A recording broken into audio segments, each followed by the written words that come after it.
Hi, my name is Elitsa Velikova and I am an art therapist in Sofia, Bulgaria. I wanted to share with you some ways that you can work with these art therapy cards for children. This is a toolkit that contains 22 cards with creative prompts and a booklet that is designed for the adult who works with the child. All of these creative projects can be done at home if you're a parent to the child or a sibling, and also it can be done in your professional practice. You don't need special skills to do those things, but you need basic art materials. I would recommend that you have some paint and some markers and some colored pencils, oil pastel. Also, it's good to have some clay and some basic collage materials. Now, when you're working with these cards, there are several things that you can do. First of all, the cards contain very basic techniques from the popular art therapy practice, but they have been designed in a very beautiful way by Bulgarian designer Andrea Popyardanova. The pictures on each card has a decorative purpose. After the child chooses one of the cards, it is good that you take the card away so that the child is not influenced by the card.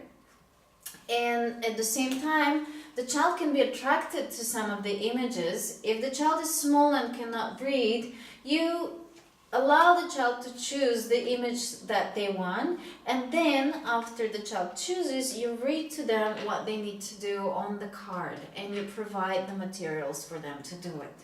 If the child is bigger and can read themselves, you make a little game. You show the cards like that, and you see you pick a card and there will be a surprise, and then the child randomly chooses one card, and of course they can do the same, read what is written there and then do the art process.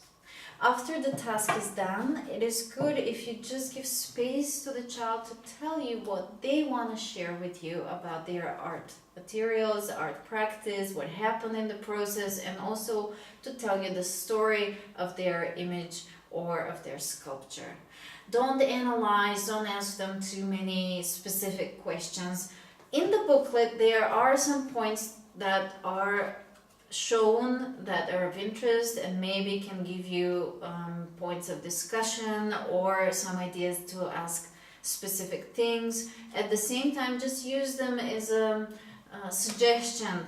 Don't follow through as if they are instructions, because art therapy is basically a playground, a meeting between two people.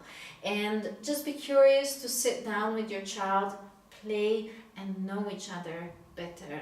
And if you're a professional, these are cards that can just give you very quick inspiration for a beginning of a project or for a beginning of a session, and they always come handy, especially if you have a very full day of patients. So I hope these cards can be useful and interesting and can bring you insights, and I do hope that we meet somewhere in the virtual space or in reality. I wish you all the best.